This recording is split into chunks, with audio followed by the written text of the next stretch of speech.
After nearly 30 years in corporate America, Laura Bradburn thought she knew exactly what her career would look like until COVID changed everything. A layoff, a tough job market, and a moment to pause made her ask a bigger question. What do I actually want the next chapter of my life to look like? What she wanted wasn't another corporate role. She wanted creativity, flexibility, and more time with the people she loved. Today, she's the owner of Outdoor Lighting Perspectives, South Orange County, known by many as Laura the Lighting Lady, designing beautiful outdoor spaces and building a business on her own terms. Her story is about reinvention, courage, and discovering it's never too late to design a life you truly love. I'm Roxanne Rapske, and this is my colleague, Sara Waskow. We created this podcast to bring you education and information about business ownership and all things franchising. Welcome to episode 117 of Unpredicted Entrepreneur. Laura, thank you so much for inviting and joining us today. We're happy to have you. I just want to make sure I get your title right. I know Sara just said it, but you are the owner of Outdoor Lighting Perspectives, South Orange County, and you are also known as Laura the Lighting Lady. I love that. So welcome. Thank you for joining us. That is right. Thank you for inviting me. It's a pleasure to be here. We're thrilled to have you and love your story. Roxanne told me she had met you at an event, and I was like, let's get her on the podcast so she can share a little bit about her experiences. We always like to hear kind of background and how you ended up becoming Laura the Lighting Lady. So just tell us a little bit about corporate and your background and kind of how you transitioned into owning your own business. Great. Well, prior to corporate, I actually went to school for landscape architecture. So I was a young family, and I went to school, became a landscape architect, actually sat for my licensing, and then we had a horrible recessions, and I had to make a decision at that point. Was I going to continue in the design world, or was I going to jump ship and make money for my family? So that is what led me into corporate America. Yes. So how long were you in corporate America? I know we talked about a layoff at some point, but you were there 20 plus years. Is that right? Yeah, 25 years of doing corporate. And I was both on the buy side, the sell side, account management, program management, really being that business representative for IT and innovation. And I'm not an IT person, but I was able to transfer the skills of understanding the process of design and the process of problem solving. And then I just used that in corporate. So I was a representative between IT and the business to solve a problem. And I was just very well suited for it. And they paid me a lot of money for it. So I was very grateful. Absolutely. And that's the way a lot of people feel. And then something changes and it comes time to reevaluate. And so that happened to you, you mentioned during COVID. Is that correct? Yeah. Prior to COVID hitting, I was in a great job, but there were layoffs. So I was having to decide what I wanted to do next.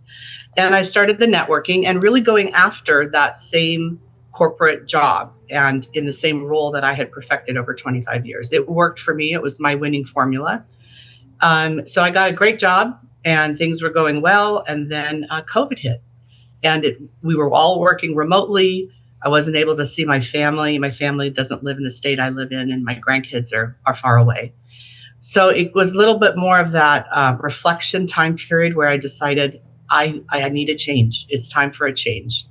And I wanted to go back to design. I have a wonderful husband who said, you need to think about what you really want to do in this last 10 years, let's say, of your working and career life. What does it need to look like for you? How sweet, right? For a husband to be able to tell you to sit back and reevaluate. So I did. And I decided I was at several networking events, and these franchise coaches started showing up at these events. I had never met a franchise coach. I didn't know what that was. You guys are matchmakers. And I was intrigued by it. So I started listening to maybe that's a possibility for me. And I am a CEO personality. So I thought, I think I'm going to inquire. I was an inquiry, really. And that's what led me down the road to becoming a franchisee. Well, and I like what you said about your corporate experience. You had HR and ops, you had a wide variety of skills, you more of a generalist, right? Because you filled a lot of different roles. So I think you also felt that made you well suited to becoming a business owner or a franchise owner. Yeah, I knew I knew a little about many different areas. So in my role, I would do project management, which is all about timing and planning and forecasting. Had to run budgets for all of my departments. I integrated with and interacted with product development and marketing. So that kind of covered that area. And I was a hiring manager. So I had the HR background as well. Not that I was an HR expert, but I knew I had to manage that part of it as well. And then when you are managing multicultural technology groups, you become a people specialist. So that was awesome too, because I like that part of it. I'm a very consultative, relational person. I think as women, we are naturally, but I tend to gravitate towards that. I would rather spend time with people than looking at an Excel spreadsheet. Although I do like data. So it was just a good combination for me. And you mentioned a book that really helped you, Who Not How by Dan Sullivan. And I love this because we're always talking about your highest and best use. And I have in my notes from you, do what you do best, hire for the rest. Absolutely. Boy, just that a game changer. When you start your own company, there is just, even if it's a small company, every single department, you still have every single department. You still have HR, AP, AR, collections, hiring and firing, marketing, forecasting, products, installation, technology. It doesn't matter if you're little or big, you still have every department. And you cannot do every department. And you can, but you won't do it well. Yep. So determining where you shine and what is natural and good for you is how you can excel and deal with less stress. And then look at people who are experts in those areas who can help you grow. So that book was transformational because I always knew it, but it kind of confirmed, find the who's. You don't need to learn the how on everything. Now that said, you have to have a budget to do that. So yes. I'm sales and marketing. I'm design for my company. And so my responsibility is to create that revenue so that I can outsource and find who's. Because you're doing what you do well, because you enjoy relationships. So you are out there bringing in the revenue to be able to pay the people to do the things that you don't enjoy or that are not your highest and best use. It's not my expertise. Yeah. Right. Yeah. Now, a lot of franchisees will be operators. They're not sales. They hire salespeople. Yeah. Or franchisees or business owners, whatever area you're in. And that's good too. But then you have to pay the price for a salesperson. So I just chose what I do best. Yeah. Smart. Yeah, it really is smart. So you became the owner of an outdoor lighting perspectives franchise. And tell us just a little bit about how that's going, some of the things that you've learned. I know that it's probably a little bit unique for a female to be running this type of business. So tell us a little bit about some of that, what you've learned during this time. Well, so in picking a company, a franchise, or any group that you want to work with, you have to contemplate what you want to build from scratch. And there's a lot to build. So I knew when I was looking at I chose a franchise for the reason that there was a lot already built within Outdoor Lighting Perspectives. They had been in business for over 20 years. So it was a proven model and a proven product, but I didn't want anything that was saturated in my market. So I definitely wasn't going to do a Subway. I wasn't going to do, a yoga studio. So I wanted something that was unique. It tied in with what my skill sets was as a designer. And they had systems that would support me. I knew, having been in technology, there's no way I'm going to build out a CRM system quickly. They already had that in place. They already had branding in place. They already had corporate support in place. So that was important to me because I knew I could hit the ground running. So that was why I chose to be a franchise over buying an independent business from somebody or start up myself. But the unique thing was you didn't want something that was saturated, but you went completely the other way And I believe you were the first outdoor lighting perspectives in all of California, weren't you? I was one of the first. There are Okay. only 3 of us now. I think there was somebody before me, but nobody in Orange County. Okay. Nobody in this area, which is a gold mine for lighting because we have large properties, we have the coast. It's a wonderful area to do lighting in. And so you it's a good fit. Sorry, I didn't mean to cut you off, but we always talk about the pros and cons of either being early in or being like first in the state or new to an area. You got a really nice territory because you were first to market.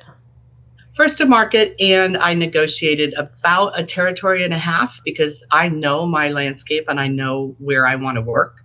So I helped them form the territory in the way that I wanted it to be.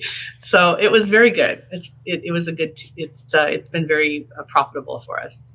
Well, that can be a benefit to being early on or being, maybe first in a market, and maybe they don't know it as well as you do. And so you can interject your preferences and ideas and find a solution, find a win-win. Now the downside of choosing a brand that is established that nobody in Southern California knows is you have the other side of it. So I have to bring the brand and get people to know why would they choose Outdoor Lighting Perspectives over their local landscaper or over a contractor. What is different about Outdoor Lighting Perspectives? Because we are a luxury item. Nobody needs lighting. Safety lighting, yes, but everybody needs a plumber and a roof and a window, but you don't need landscape lighting. So why are they going to work with me? And so I had to shift a little bit from the corporate playbook, which is to push Outdoor Lighting Perspectives as the brand and really push myself as a differentiator. So that's when I decided to brand myself as Laura the Lighting Lady, which has been great because most of my competition, and I'll tell you honestly, are grumpy old men. And I'm super fun and I'm relational because that's how women are. So I can go in and I'm competing on a project with one of my local competitors. And I can tell them, I will guarantee you that this is going to be a fun experience for you.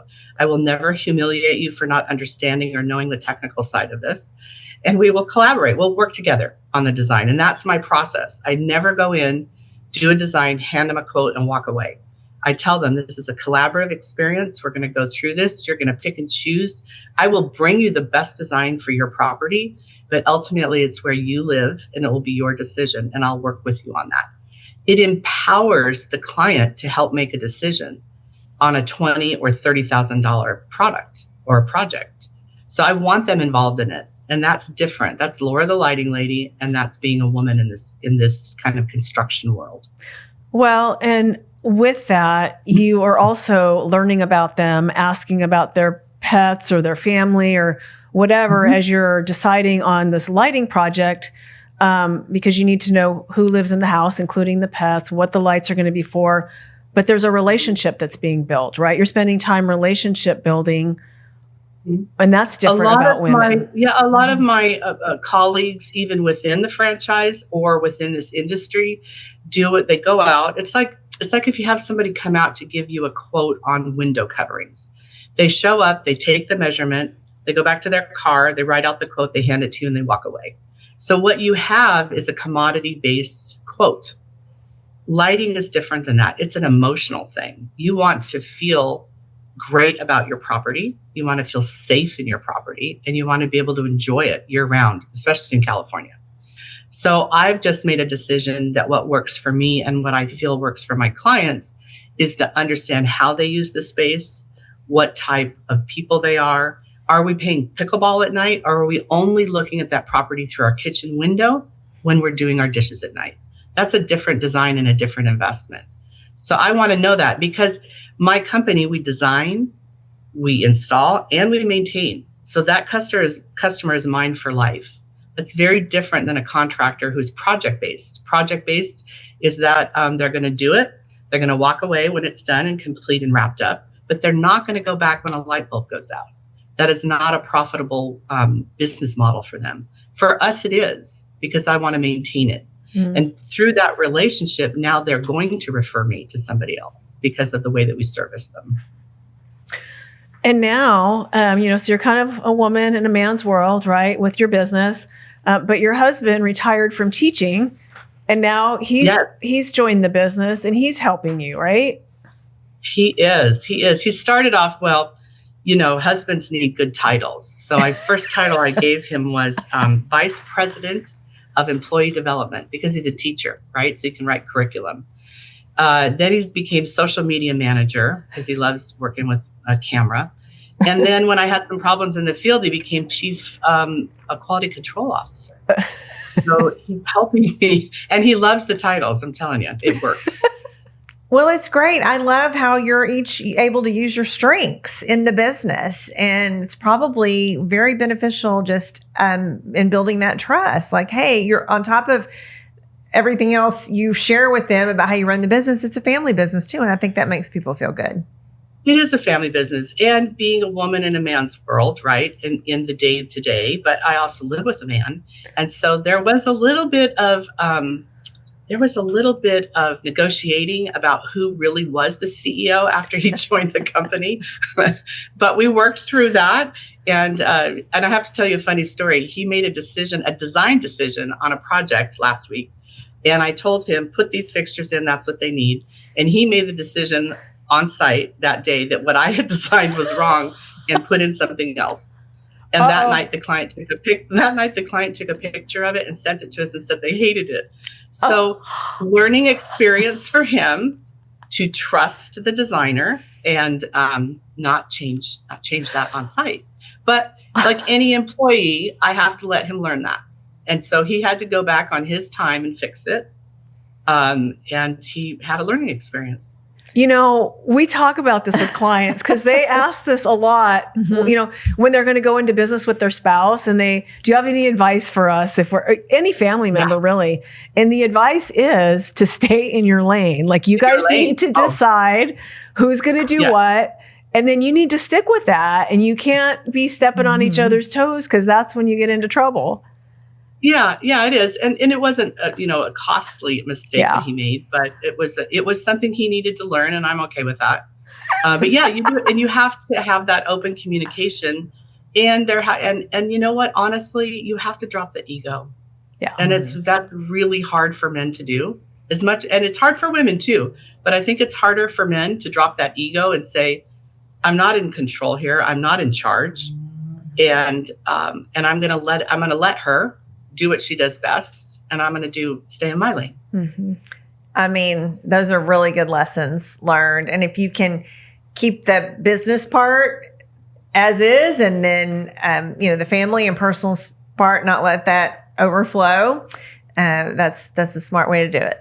Well, you do have to have a good foundation of a relationship, or if you don't, I would not go into business with a spouse if you don't have a really good, strong baseline of knowing that the other person has your back. That really has to be in the marital relationship, and mutual respect of when not to step on each other's toes. Yeah. That has to be there before you start business, or it's just going to fail.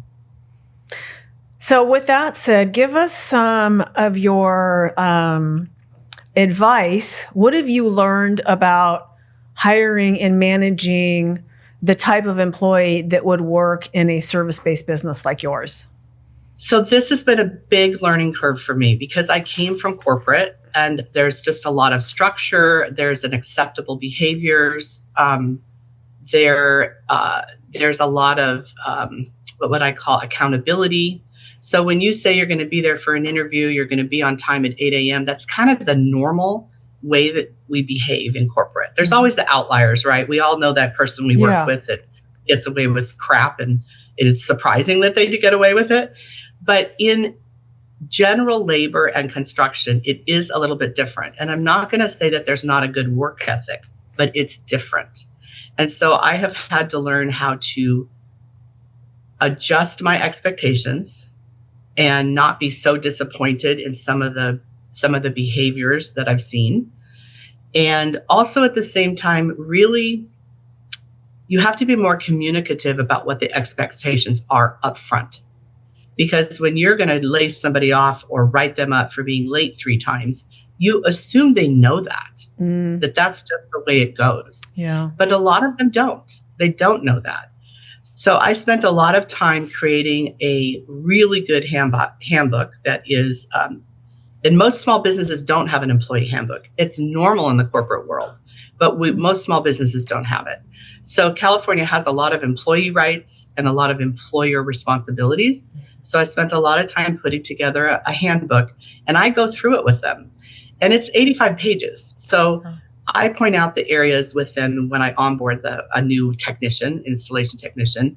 Here's the areas that I have found that technicians really struggle with. And so I want to make sure you understand that these are requirements of your job. They're not optional. And so if you have difficulty with these behaviors and putting your time card in on time and writing the notes and, letting me know before that you're going to be sick or you have a vacation, these are things that could allow me to not have you work here anymore. So I'm kind of like really serious about it. And then the conversation when they don't show up on time is easier. Yeah. And I flash back to it. So I've had to spend, that's something I've learned, is that I have to have that conversation earlier and not assume that they know what those work behaviors are that's expected. The other thing that I think is interesting about what you're doing is you've started doing group interviews. Yeah, it's interesting. I put a list. I have installation technician is what I advertised. I put an ad on Craigslist. I had 50 people apply for it. 25 of them ghost you. Absolutely no response whatsoever. Then I invited 15 to a group interview because this is an entry-level position, right? So I'm going to train them to do everything. They don't come with any skill sets. So what I really am looking for is somebody who can communicate well, who is excited about a job. And I don't have time to interview everybody for an hour. It's very different than interviewing somebody who's going to be a manager of people. Yeah. This is somebody who's capable. I want to see what their work ethic is. I want to see how they feel about details. And so I've just invited them all to sit down. And in one interview, I had 6 guys sitting at the table. And I say to make it a little less competitive, I say I'm hiring 2 people, and we're just going to have a conversation. And so I want you to tell me what the best thing you ever did, what the worst thing you ever did, and how did you recover from that? How did you own the problem? And how do you feel about working for a small family business? 3 questions. And really, because of my corporate background and having worked with so many people, I can pick out the crazies pretty fast. Fast. That's awesome. And that's a transferable skill, and that we talk about, the franchisor can't really teach you that. Mm-hmm. That's something you need to know on your own. They can teach you how to run outdoor lighting perspectives and the installation process and a lot of those things. So that's great wisdom that I think anybody listening could benefit from. It's a little unconventional because people think, well, are they... And you don't ask really personal questions, right? Mm-hmm. Because you don't want to expose anybody. Like, for instance, we always run a background check and a driving record on every candidate that we give an offer to. So I don't ask that question in a group interview. I'll ask it if we decide we're going to move forward. Then I have a column and say, we run a background check and a driving record. Is there anything I need to be aware of before we do this? And so that's a private conversation to be respectful to them. But everything else is fair game. Talk to me, because you're going to be talking to my clients. Mm-hmm. After I start a job and I leave that job and my technicians are installing it, they are the face of me. They have to have good people skills. They have to be able to communicate, and they have to be able to dig in the dirt and clean up their mess. So I need to fucks all that up in a group interview that takes 45 minutes. And to not break things while they're there, right? As well. Like if you're on a ladder up against someone's house or whatever, you have to not damage anything also. And in construction, they do that a lot. So I have to explain to them, because, it's a hammer and they're swinging hammers and they're being, strong people out there in the field.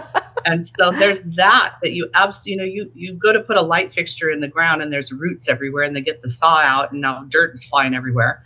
And so they're really good at that. But at the end of the day, all that dirt has to be put back in the planter and we can't have any muddy spots anywhere, or you can't strip wire and it flies across the yard and the dog eats it. And then I get a bill from the vet because the dog ate wire. So it's both sides of it. It's rough and tumble and it's paying attention to detail. Not most general laborers or technicians that I have are good at all of that. Yeah. So it is a lot of coaching once you get them in. But if they have the right attitude and they want to learn and they're willing to admit a mistake and learn from it, then they can be groomed. And I love that part of it as well because I'm a people person. So I love seeing somebody grow. And I'm a mom, it's kind of part of what we are. Yes, kind of that nurturing and training. So such great advice. Laura, to kind of wrap things up a little bit here today, if people are listening and thinking they might want to own a business, especially one that might be similar, where it'd be a woman, maybe, in what's traditionally more of a man's type business, do you have any tips or advice that you might pass along? Well, on the side of just starting a business, do your research. Count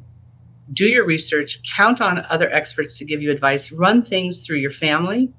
If you have a mentor, a business mentor, or a coach, or anybody in your life who you respect their opinion, run your ideas through them. Be vulnerable at the beginning. Don't assume you know everything. You know a lot. You absolutely do. Nobody that starts a business is dumb. We're all smart. We're all go-getters, but there's a lot that you don't know what you don't know. Right. So get feedback from that. Take the time to get that feedback. I did that and I got some really great feedback. My financial advisor that we use in our family, I ran it through him and said, this is what I want to do. He's known me for 25 years. He said, Laura, if anybody can do this, you can do it. You've got the personality, you can do it. It's great. And then I got feedback from other people that said, don't hire your sister. It's going to be a mess. So I took all that and contemplated on it. So that's one tip. Don't be afraid to be vulnerable with your ideas when you're starting this.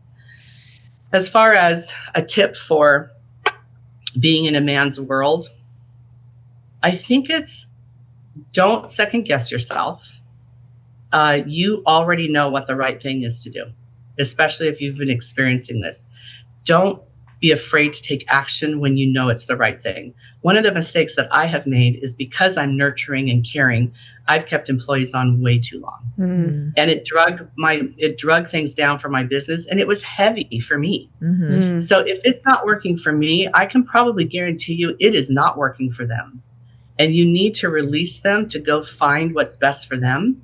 And you need to respect that this is your business and your company. And if it's not working for you, you have to cut it off.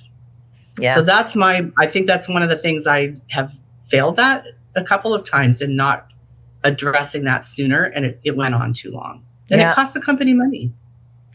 Yeah. It's hard to learn that, but thank you so much for sharing what you've learned and those tips and advice for others.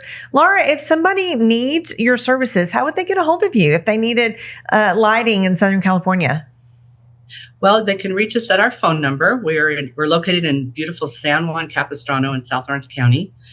You can reach us at 949-523-3936. And we are always in the field. So if you don't get a hold of us, we have a wonderful AI assistant named Sara who will take your information and we will call you back within an hour. And then you can always go see our beautiful work on our website, which is outdoorlights.com, OC South. Wonderful. Well, thank you again for joining us. We know you're busy. You shared some great information with our listeners. If anybody would like to connect with me or Roxanne, we're very active on LinkedIn, so please find us there to learn more about franchising as well. We'd be happy to answer any questions, and you can also click on the links in the description below. So thanks for joining us, and I hope everybody has a great day. Bye.